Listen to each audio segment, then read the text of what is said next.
Good evening, everyone, and welcome to the Don't Believe the Hype show. Once again, I'm Valerie Kelso, and we've got a special guest on Zoom. Her name is Lavinia Masters. Lavinia has gone through her own traumas, and today's show is all about a narcissistic person. How do you know that you're dealing with a narcissistic person? But before we get into the show, I would like to tell you a little bit about why we do these shows. These shows are to help women and young girls, even some guys who are going through trauma. And if you've got a business that you would like us to highlight after you know you've gone through something, then this is where you need to be, because we need women and young girls to understand just because you've gone through trauma, that does not mean you cannot live a productive life in the community and you cannot open up a business. Most women that have gone through something, they are the ones that are making an impact in the world and in the community, just like myself. So today we're going to be talking about how do you deal with someone who's a narcissistic person. It's also even gaslighting also, because both of them sort of come hand in hand. So without further ado, I'm going to get Lavinia to introduce herself to you. So Lavinia, introduce yourself to our community, please. Hi, I am Lavinia Masters. Thank you for having me tonight, Val, with Don't Believe the Hype.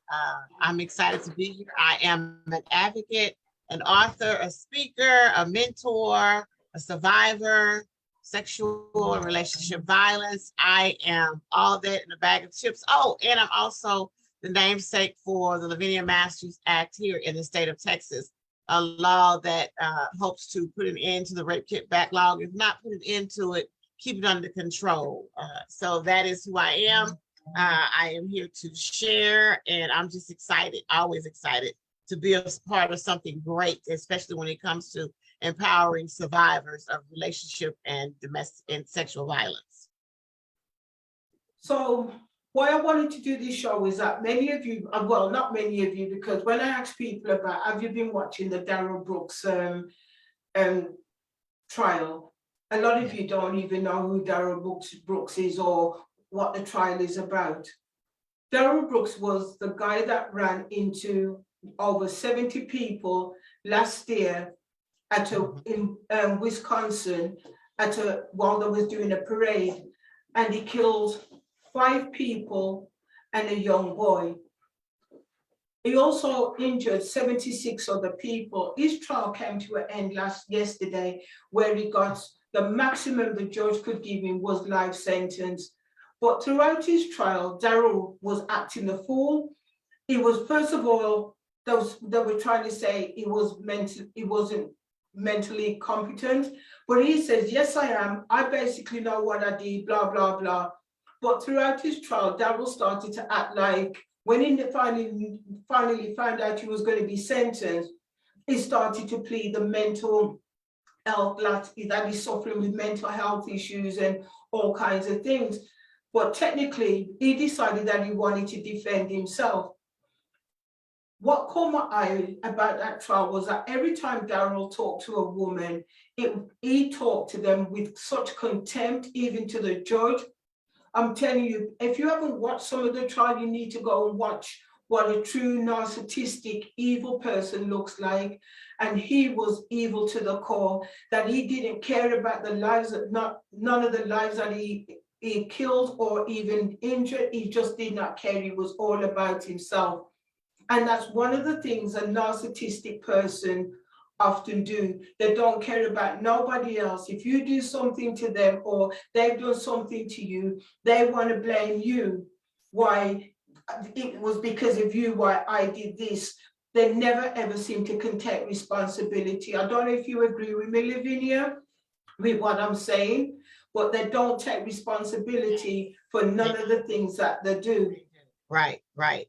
And he also, that inflated ego, that's truly a sign of narcissistic behavior, for him to even think that he could defend himself in that trial and examine people. And I mean, that was just, when I watched it, it was sickening to see that 76 people you ran over, and you just thought that, oh, okay, I'm gonna get up here and do my thing and show you guys that I can make this happen. I don't know what what he was trying to prove in that instance, but that's definitely that inflated ego that happens with a narcissistic person.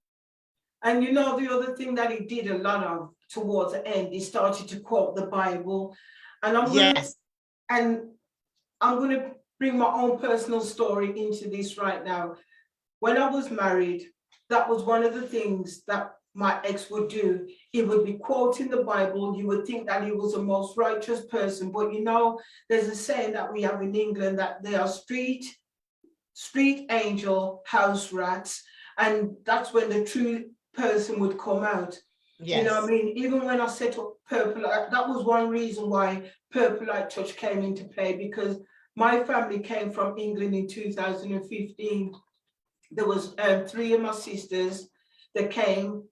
There was Anna, Sylvia, and Ruthlyn, and one's a counselor, one's a social worker, and the other one's a cancer specialist. So you know that they know their field, right? And one day, one of them came to me and called me one side, and the other 2 was waiting, and they says, "Do you know what a narcissistic person looks like?" And I says, "No." And all they said to me, "Valerie, you need to go and look it up." I did not know I was in that kind of a relationship, because 5 years ago, I never even heard of the word narcissistic or narcissist. I never heard of that word. I never even knew about gaslighting. When I found out, that was when I decided that I needed to do something different, and that's why Purple Light Touch was born. As I was forming it, he had no part in it whatsoever. I made sure it was me, and I called a few ladies, and I says, they said, "So don't you want him to be part?" And I says, "No, he's not to have no part in this organization whatsoever." And even today, he's still using our name, Purple Light Touch, to gain momentum with other women, because he still wants to be associated, as if to say he was part of our organization. And you wouldn't think he would, because he's already married to somebody else. But 5 years on, he's still acting the fool. So when I looked at Daryl, I saw some of the traits of what I was going through in my relationship, in my previous, not the one I'm in now, in my previous relationship. So I'm not sure how many women out there are living with someone like that, who people think the world of, act like they are the best thing since sliced bread, but deep down they hide a deep secret. Because I used to say to him, "So which demon am I talking to today?" Because he literally possessed 3 demons inside of him. And as you listen to Daryl Brooks' story, you could see all the demons that were coming out. The God demon came out, then the anger demon came out, and then it was everybody else is doing it to me, even knowing that he was molesting that young girl at a young age, that there was a trauma bond included, and she didn't, even now she's still under that trauma bond. Yes. That's sad. It was, you know what I mean? Because when I watched her and I'm seeing her come into court and she was limping, and I'm thinking, this woman's acting like she's an old woman. But little did I know, a few days ago, he already ran over her foot and it was broken and it was in her boots. That's how mad he was. You know what I mean? The evil, the intent to go and kill all those innocent people, to maim all those innocent people. There wasn't no need for it, but because of his anger, that's why he did what he did. And to kill a little young boy, I'm telling you, I sat through that trial. I've watched that trial night after night, and I thought, no, I've got to do a show on narcissism and how men can be, and not just men, because women do, you have got some narcissistic women, narcissism women also, but it was just the highlight of how evil this man could have been towards these people, because he didn't get his way with his girlfriend. Right. The struggle of controlling people, controlling things. And so they have these outbursts of anger because they can't control things, and things don't go their way. And it's very damaging to those that supposedly love them, anybody that surrounds them, especially in that moment of time when they have those outbursts. And to see something of this magnitude is very it's very frustrating to see, because a lot of people, like you said, we just really started talking about narcissism within the last 5 years. And it's something that's been going on forever, for decades. And many relationships have been very traumatic, suffer from trauma bonding because they do not know or understand narcissistic traits. But like you said, this is a great example with Darrell Brooks, and watching him in that trial, and his ex, and how she has literally trauma bonded with him, and not even understanding the mental toll that he's doing upon her. He speaks of his mental deficiencies, which he may have them, because they do say that narcissism is a mental disorder in a sense, but they take it and they play it upon others, and like any predator. You know, it doesn't have to be a physical thing that they do with those that trauma bond with them, but it's definitely something that they do to manipulate and try to control them. So he's a great example, not saying it's a good thing, but a great example if you watch Darrell Brooks and how he carried out throughout this trial, and read any of the stories, or go to YouTube and follow up with him, and you will see someone in a true narcissistic state. So I'm going to read a little bit of how can you tell if someone is a narcissist? Monopoly of conversation, flaunting rules of social conversation, fixation with appearance, unreasonable expectation, disregards to other people, praise, praise, praise, and more praise. They always like a lot of praise. It's everyone else's fault. The fear of abandonment. Yes. They live in a fantasy world. And there's always a string attached to whatever it is that they're going to do. You know what I mean? And that's why I'm saying, for me, I didn't know, and I didn't even see a lot of these traits. But when I look back now and I'm thinking, wow, you know what I mean? He loved all the praise, he loved all the accolades, he loved, look at me, look at me, look at me. And even when I could see that he was doing it, I didn't understand it was happening to myself. And that's why I try my best to talk to women and young girls. Do not let somebody control who you are. You are you. And it took me a long time for me to realize what was really going on. And I probably, if my family hadn't come and seen what was actually happening, I probably up to this day, probably Purple Light Touch would not have been born. But I believe God allowed them to come so that this place could be born to help other women who have got that attachment. And one of the things that Darrell would talk about, and he would turn around and talk about his home life that he didn't have, but there was only two of him. It was his twin sister who is now deceased. And I'm thinking, I come from a family of 12, and you're talking about you not having enough food. How much food do you think I had? I wasn't always this big, you know what I'm saying? But it's just the fact that he was talking about, even when his mom and his grandmother talked about at after his sentencing, and that he wanted people to give a witness about who he is as a person. Do you know? His mom and his nan never said, Darrell, we love you.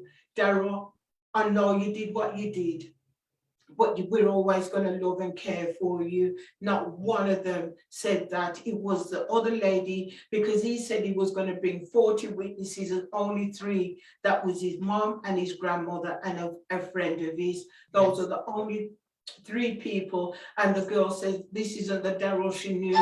And she tried her best to be really nice and everything, and you know what I mean? But his grandmother and his mom, not one word. All they talked about was mental. He was all these things that Darrell said he wasn't. And his grandmother was like saying, well, I'm a pastor of a church, and now we're going to be doing mental health. Why did you not put all that energy into your grandson when he was growing up, when you knew that you saw the trait of mental health at an early age? Why now that he's being sentenced and wanting to tell the family, oh, I'm sorry, you know what I mean, for my grandson? He should have been the one saying that. Yes. So for me, there's somewhere along the line, there was a disconnect in his family, in his life, in everything. There was a lot of anger from childhood. I don't know if you saw that come out. Yes. And see, that's what narcissists, they have an exaggerated need for attention and validation. Want somebody to love them, admire them, approve them.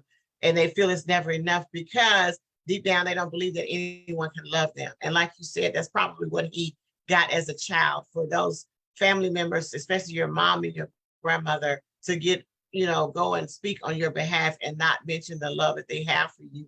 These are things that many narcissists grow up. These are the environments that they grow up in. And so they lack those things and they suffer, and it takes toll on them, and it turns them into monsters, literally, because they don't know how to handle feelings. They don't know how to control things, and they have that lack of responsibility, blaming and deflecting on others, and all of that superior entitlement and everything that comes with the narcissism behavior. So you're right. When you listen to mom and grandma, I can't imagine not having my mother and grandmother not say anything that was towards love for me if I've done something so heinous, still to comfort me, especially if you're supposed to be spiritual, pastoring of things that make sure that's something that you would hope you would try to even instill in this instant, even though I've done a bad thing. Let me know, Lavinia, I still love you. You may have, you're wrong for what you did, but we'll work through this. Hopefully God will forgive you, something of that magnitude, but that was not Nothing. ever. Yes. And then after that, he talked for nearly 2 hours. Mhm. And it was all about himself and about the prosecutor telling her, you needed 2 other people to come and help you. You know what I mean? And I'm not going to badmouth you. But deep down, he was seething. You can tell, even behind that mask, you could see he was rolling his eyes as the victims were talking about their trauma. And he was like, and don't you Yeah. think I'm going to suffer? Even when the police were showing him the videos of all what he did, he was like saying, so when am I going to get a phone call? It was like he couldn't comprehend that, look, this was me. This Yeah. wasn't, I didn't do this. I didn't have no keys. I didn't have no cell phone. Yes. It All was, about me. it was Yeah. horrible to watch, Yeah. knowing that this man just killed all these people. Even up to this day, there's no remorse. No remorse. Yes. Yes. And Yes. then That's he very cried and saying, oh, I found God in prison. I'm not quite there yet. And you know what I'm saying? yeah. Oh, Yeah. to Yeah. me, it was not a good trial to watch, knowing No. that this man No. could be so wicked and so evil because the girlfriend had another guy come and turn around and told her to get out of his car. That's why he did what he did. He was angry towards his girlfriend. You know Yes. what I mean? But she was 15 when she met him, and Yeah. she is now in her 30s, probably in her 30s, because they've got a 15-year-old daughter. And even when at the police, he was saying, well, if Erica hadn't done what she did, none of this wouldn't have happened. But I think it was a lot of jealousy knowing that this other guy came into play. And when he told her to get out of his car, go on. So I think when that girl turned around and told it, the other guy told him to come out of Daryl's car, he got mad, like, as if to say, why should this other guy tell my woman to come out of my car? And Yeah. that's why he went and did what he did to her. You know what I Yeah. mean? But this young girl didn't know when she doesn't know any better. That's all she knows. Yes. Yes. Yes. That's all she knows. Because he That, had her when she was yeah. 15 years old. Yeah. Yeah. Exactly. So that's what she thought love was, Mm-hmm. that trauma bond. That's exactly what she thought. And as a narcissist, he's going to make her feel or tell her that nobody else is going to love you like I love you. Nobody's going to take care of you like I take care of you. So she trusts and depended on him. And every lingering word, even though it's manipulation and gaslighting involved, and criticizing, she took it as, you lose yourself when you're trauma bonded, and you almost morph into that person that's eating all this stuff to you, if they could take control over you and your mind. And so you become addicted to that cycle. And that's basically what happened in this process with her.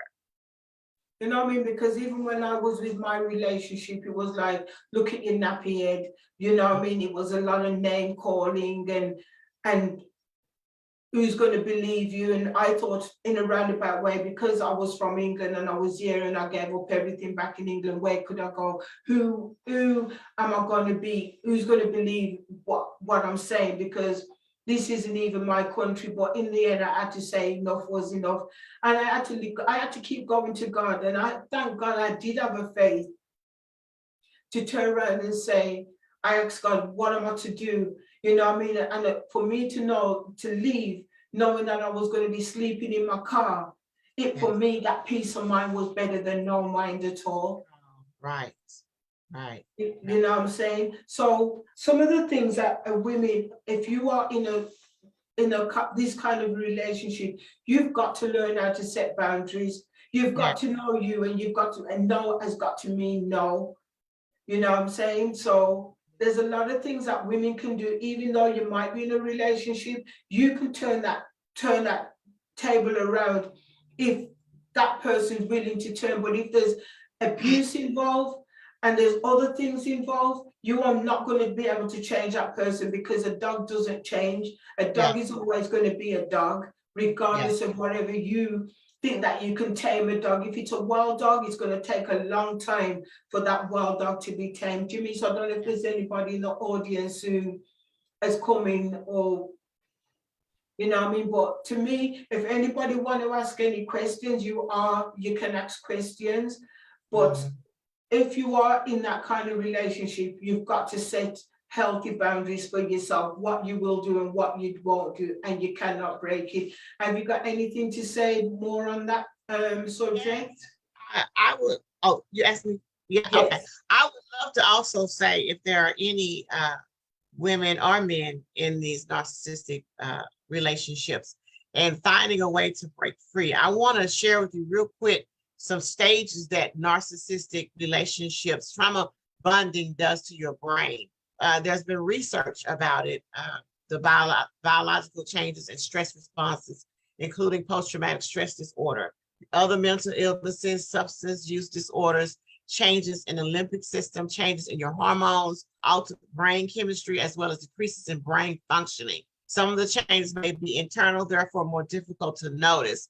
Additional impact that it takes on the brain may include developing chronic illnesses, over displays of emotional distress, such as panicking, internal reactions like dissociation, fatigue, brain fog, sleep issues, nightmares, insomnia, etc., fear of recurrence, flashbacks, and avoidance. And so we're in these relationships, you're with these people, and they are basically taking control over you with this behavior, and you're bonding, you're actually trauma bonding, but it's having a negative effect not only on your life, but your brain and how you respond and how you function and how others see you, and other bad habits you may pick up, and things, you're constantly ill in the hospital, things are happening all because you've allowed yourself to bond from this trauma. So like Val was saying, if there's anybody in the audience who has any questions, you're looking for ways to break free from this, you're looking for resources, or if you just want prayer, I know Val don't mind me saying that if you're just in a need of prayer, someone just to listen to you until you can figure a way out of the processes. I know it may be scary because a lot of times we become dependent on those that, and that's why it's called bonding.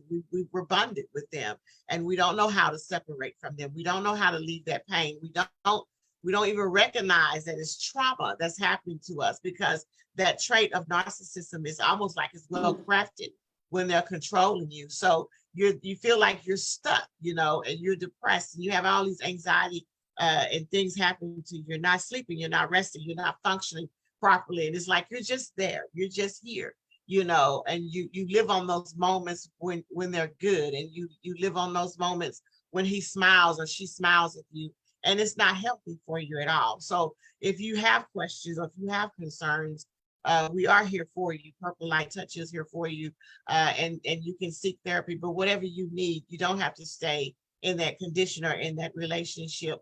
If as always, if you feel like you're not safe, you just can't get away in that moment, still please know that resources and organizations are out here for you to help you until we can make that crossover. And that's so true, because many times women don't know about that crossover and they're going to sit in it. And you know what I find? It's not just young people. There's a lot of older women that have been sitting in trauma and sitting in men degrading them over and over and over, and they don't even realize that this is not a healthy relationship. But some of them will stay because of money, because of finances. I was not going to stay in my relationship because of money or finances, because at the end of the day, I believe that God would not allow. When I came here, this is how I looked at it. God wanted me here and he gave me a man that he thought would change. But instead of him changing, because now he's seeing all the things that because he was with me, he was getting, he started to act like it was all his and not, you know what, God has blessed you with something. You had hardly anything when I met you, and God is giving increase. And instead of you thanking God, now it was, look at what I've achieved, look at what I've done. And even when he closed the business down and tried to tell people that he closed because of the guy who was putting up the rent, which was a lie, he didn't want people to know the truth, that it was because of things that he was doing, why we had to, I didn't close it, he had to close the business. So all those things will come into play when if you got a business. Yes, that guy is quite happy to sabotage everything that you've got, because he doesn't believe if he can't have it, you mustn't have it either. Right. And those are the things that a narcissist will do to you, because they always want to be on top. But if you and them can't be on top together, he's going to make it look like, it's like if he's on top, it's like he wants to push you down into the gutter. And so you've got to know that you don't have to be in that gutter, because at any time you can get up and say no. You know what I mean? So you've got to know your self-worth. What are you willing to put up with, and what are you not willing to put up with? That's a question you have to ask yourself. What are you willing to put up with, and what are you not willing to put up with, when you now realize what kind of a relationship, or the icing on the cake has gone, and when you look inside the cake is old and it's no good. Are you going to still pick at that cake because you felt that cake, it's a cake that you want, or you're going to throw that cake away? You see what if that makes sense? You've got to know your worth. You don't, people nowadays don't keep rubbish. We throw rubbish away. So why then are you going to sit in a relationship that is not, that is detrimental to your health? One of the things with me, why, was when I used to love lemon. I love lemon, like lemon and me could have been best friends. Lemon cake, Girl Scout cookies, lemon drizzle cake, lemon this, lemon that. And when I was going through my trauma with my ex, all of a sudden my body, I just couldn't take any more lemon. It was like you're saying, an illness came over my body, sores started to come under my armpits. And I never even attributed none of those things to me being in a relationship that I should not have been in. You know what I'm saying? So like you were saying earlier on, it will make you sick. Yes. And it is very unhealthy. And I know, in listening to you and listening in our audience here, I want, if I can just talk to those who are in these relationships, but you're married in these relationships. And I don't want you guys to get the impression that we're saying, oh, everybody go out and divorce, get a divorce today. Right. But we want you to be conscious of who you are and what you are and what God has created you to be. And to do that, you have to realize your worth. Like Val said, you really have to realize your worth. And you have to realize that it doesn't mean that you're steady seeking or lacking your identity in a marriage. It doesn't mean that you're feeling isolated all the time, because you're in a marriage. It's a union. There's two of you there. And if you're suffering in this magnitude, and you feel that God has given you the wisdom or the insight to realize what's really happening in my marriage, now I realize that I have become a victim of a narcissistic individual, and I have actually trauma bonded with this individual. but this has to change. You also have that option to try to change it, but that means that both of you have to change. You have to bring it to their attention, because I realize what we're doing is unhealthy, not just for me, but for you, because you're the one with the issue. And sometimes what happens is not only will that individual that's narcissist be a threat, you will find that you will pick up some traits, some behaviors, and you may reflect that on someone else. So you have to understand, if you make that decision that I love my husband, I love my wife enough that I'm going to go to them, we're going to go to therapy together, and we're going to try to resolve these issues that he or she is suffering from. We encourage that. If you have the courage, if you have the tenacity, the strength to do so, do it by all means. But if you don't, we're saying walk away is what we're saying.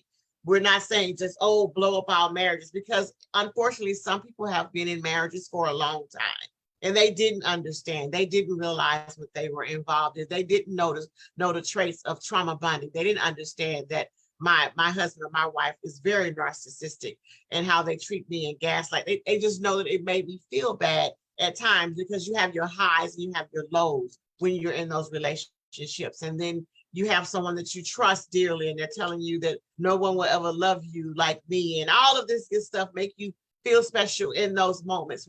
And to me, it's almost like when they know they're about to lose you, or if you're hanging on by a thread, that they do that for you. But by all means, if you realize and you recognize this and you want to make that marriage work, don't try to make it work by yourself, because you're not the only one with the issue. You both have to be willing to come to grips, and somebody has to say, I have a problem. I have to own up to it.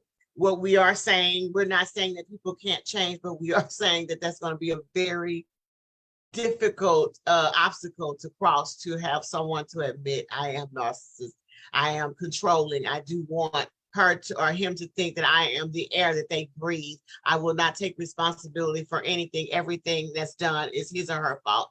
These are the things that you're facing. But we want you just to have that mindset. We don't want to just seem like we're one way with things and, oh, I got to leave, because sometimes that when you think that way, that turns you off, because you've been in it for so long. This is all you know. Like you said, the young lady, since she was 15 years old, that's all she knows. And if we come on talking to her, she may hear us, but she's not listening to anything we really have to say. And we want to make sure that the audience tonight listens to what we're saying, because we're coming from the heart, and we're wanting you to get the help and the therapy, you and that individual, if you decide to stay. And if not, if it's too dangerous, or if it's too much for you, if it's taking too much of a mental toll, to find the strength and the courage to walk away and walk into your identity, walk into your purpose, and understand that you are worthy to be loved and worthy to be more than what you thought you were with that person that has become narcissism with you.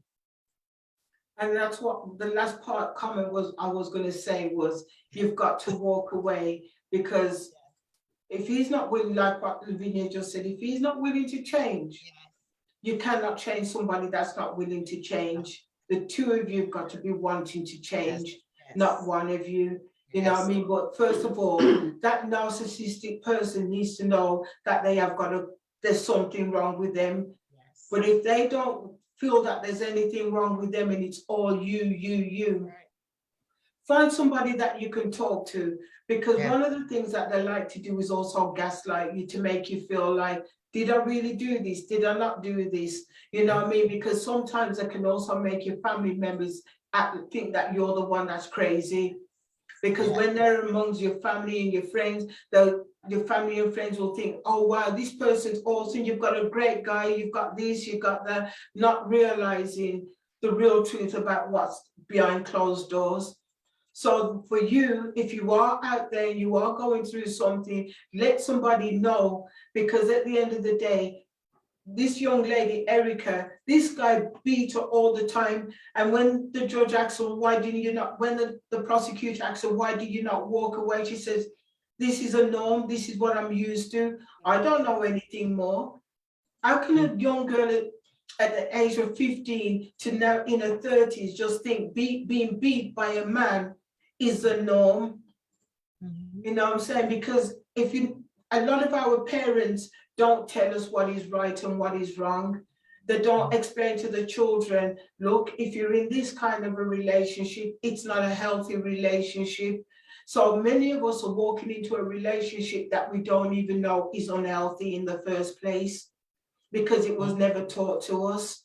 Just like myself, no one ever told me that being in a domestic violence relationship wasn't healthy. I never saw my parents argue or fight. They stayed together till my mom and dad, till they both passed away.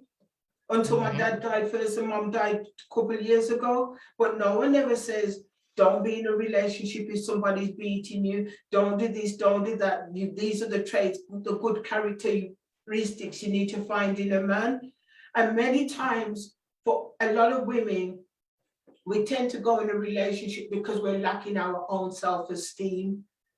And if you are lacking your own self-esteem, you need to go out there and now start finding your own self-worth. What do you want to do? What do you want to become? What makes you happy? Not what makes a person happy, what makes you happy?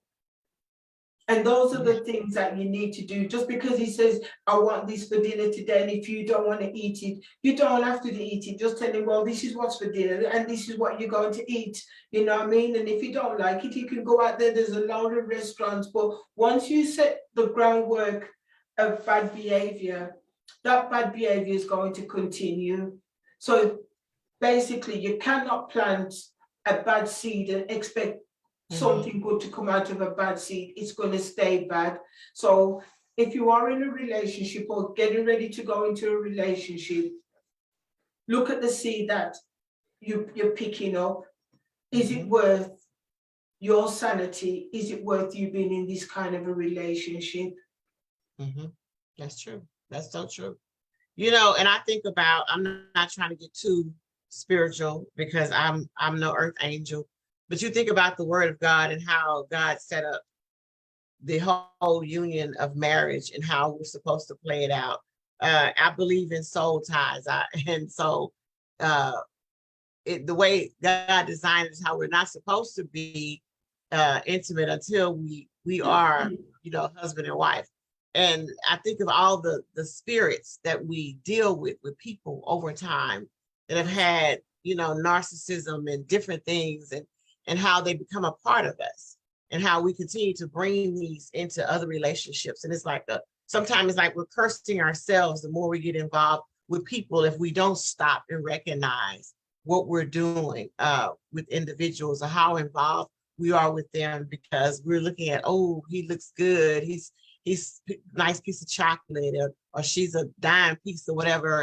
And there's all kind of trauma that's happening with that individual, and we get involved and we don't recognize it right off because we've dealt with so many and so much trauma.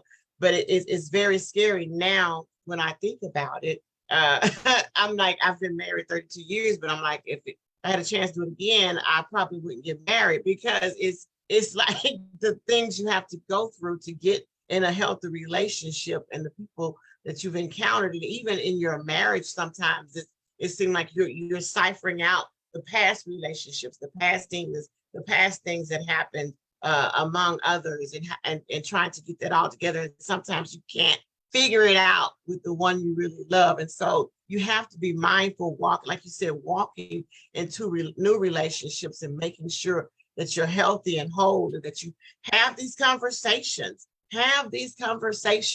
I'm not saying ask them unless you're that bold, are you a narcissist? But if some behaviors seem strange to you, ask them, you know, are you easily put to shame? What happened in your childhood? Do they seem, you know, inability to be vulnerable? How hard is it them to love, show affection? You know, have they had issues with rejection? You know, I'll talk about these things, and see how each other respond when it comes to this, because it can be very detrimental to both of you guys' life when you're getting involved in relationships. And so you think about, you live and you learn and you grow and you see things and you evolve, and being an advocate, being a survivor, thinking about past relationships that I had. I remember an ex told me, and I didn't realize he was narcissist, but he had the audacity to tell me, he said, you're borderline narcissist, because I was starting to act like him. And I was like, wow, I like his nerve, you know. But and he came back years later and told me this. I'm married when he told me this. He found me on Facebook and he told me this. And I was like, I'm just giving you back. First of all, you found me trying to contact me. You know I'm married, but I'm feeding you back what you fed me. I'm nowhere near a narcissist, but this is what I'm trying to show him. This is what you are. You know, sir, this is what you were back then. And I didn't understand why I had mental issues, why I was always just seemed like in trauma and just madness with you. Now I get it, now that I understand what narcissism is. And it was so funny for him to say that to me and hadn't seen me in over 20 something years. And I'm like, wow. So you knew all along that you had a problem, but I was just young and dumb and thought I was in love, you know, and that was pure madness. So have these conversations. Be bold enough, because this is your life. And this can be life or death.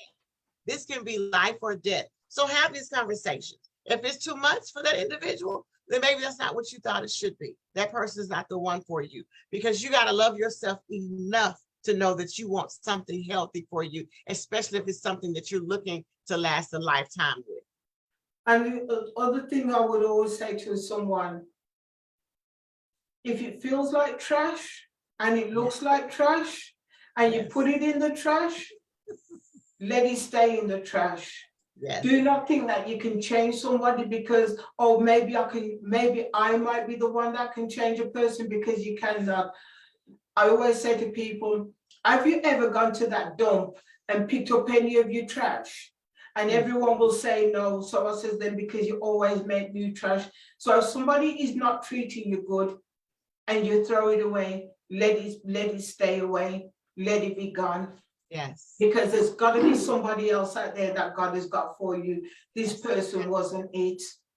You know what I mean? And don't ever let somebody know your baggage that you had before, unless you know that if you let someone know about your past baggage, and they feel that they're going to take it and fry you with it, then you already know that person, you're not strong enough to be in that kind of a relationship. Because, okay, yeah, I've been through my own trauma and I'm in a new relationship, but there's no way I'm going to make that person control me. Yes, ma'am. This is a whole new ball game. Trust me, this is a whole new ball. No, you're not going to control me, because now Valerie knows who she is. I know my self-worth. I know what I want, and I know what I don't want. Yes. And that's what you've got to know: who you are, what you want, what you don't want. And if you don't want it, walk away and leave it alone. Leave it alone, because it's not going to change. It's not for you. And God is telling you indirectly, this is not for you. And I don't care how much you think, if I just show them love, it's going to change them. Baby, God shows us all love. And we still have free will, and some people still don't change. It is totally up to that person. That is not your job. You can love them from a distance. You can love them in another state. You know, you can love them in your dreams, but you're not going to change that individual. So I don't care what grandma told you, you know, and a lot of our ancestors, our grandparents, different things were in very unhealthy relationships. And they just dealt with it. They just took up because of the children, or because of this, or because of that. And it was very damaging. And as kids, you saw stuff, you may have laughed because you thought it was funny to see them going back and forth. But as you get older, you realize those are very damaging behaviors and traits that they carry and what they're doing. And I don't want my children exposed to that, cussing each other out, snide remarks, putting each other down, one sleeping over here, the other sleeping there. Just danger is what it is. Just red flags everywhere. But we've become so normal to seeing it, and it's like, especially in the Black communities and in our communities, where we just say we're strong women because we endure this. You're not strong because you're doing this. That's right. You're scared. You're afraid. You don't understand. You don't know your worth is what's happening when you allow this to keep happening to you.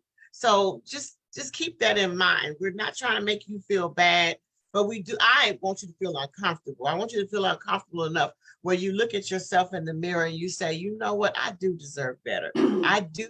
If I can't talk about this, I need to walk about this, and that's walk away from it. And just keep that in mind, because you are stronger than what you think you are when you walk away from something that damaging. That's how strong you really know how you are if you can walk away something that's tearing you down and you know that there's no way you can fix it. So just keep that in mind as you listen to us talk to you tonight. So, Miss Lavinia, what does "don't believe the hype" mean to you? Don't believe the hype is, don't believe the hype that everybody says in relationships. As far as, I like being transparent. I doubt you guys probably figured it out with me. So don't believe the hype when you, and I'm not saying that love is not beautiful. I'm not saying that you're not going to have issues in relationships. But I'm saying is, don't look at somebody and think that everything is just peaches and cream. And this is the marriage that I want. I was telling my best friend that my role model, because my mom was a single mom, she married a stepfather later in life, but that was not, it wasn't healthy. I'm gonna be honest. I know family members are still alive and probably watching, but it wasn't healthy either with those marriages. But my role model was the Cosby Show. I'm thinking that I wanted to be like, you know, the lawyer and the doctor. That's the kind of marriage I'm going to have. But what I had to later learn was that it had to be about me and that individual, and how we respected one another, and how we treated one another, and how we talked to one another, and how we dealt with one another. And if we had issues, we addressed those issues head on, and we did it in a cordial way. In the beginning, if you get married young, you may find yourself fussing and fighting all the time because you're thinking, hey, this is the way it should be. But then as you begin to evolve and realize that relationship, this isn't how it should be. You know, I deserve to be treated as a woman with respect. He deserves to be treated with a man with respect. And so you take a change, you change the course of things in that relationship. So don't believe the hype is not believing all the hype what everybody says and how they do things. Get to the surface. You know, let's get into the grit of things and get a true understanding. The Bible tells us, and all I get an understanding. And to me, that's in everything. I want to understand everything that's put before me before I get involved in it or I deal with it. And I don't want to walk in things blind. And if I do walk into it blind, I always pray, Lord, oh, give me vision as I'm here. Show me, you know, the things that I'm missing or I don't see at this point. So that's what don't believe the hype is to me. Thank you. You're So welcome. we've come to the end of our show. And I would like to thank Lavinia Masters for coming on and talking about the issues. We are going to be doing more community issues, things that are going on around our community. And Yes. we're going to start bringing more, highlighting a lot more things. December the 2nd, I am going to be having a women's Bible study here at Purple Light Touch. I'm inviting around 15 ladies. This is going to be a special Bible study because there's some things that I'm not, when you come, you will see what my big plans are for our Bible study. It's not going to be the typical Bible study that you go to, because as you can see, Val is a very controversial person. And that's what our Bible study, we're going to open up that Bible and read that Bible with clarity and with a different understanding. You know what I mean? So that's what the Bible study is going to be about. It's December the 2nd, and it's going to be at 6:30 in the evening. That's a Friday evening. So the first 15, 20 ladies that would like to come, just text me and says on 817-350-0444 and just says, I would like to be part of your Bible study. Or you can even email me at purplelighttouch@gmail.com. This show and everything that comes through Purple Light Touch is to benefit women and young girls who have gone through trauma from sexual abuse, domestic violence, bullying, cancer. Everything that we offer here at Purple Light Touch Foundation, it's all free. We do not charge a woman or a young girl who's going through trauma. Some people do give us a donation to help us to keep our foundation going. If you would like to give a donation, we will welcome every donation that is out there.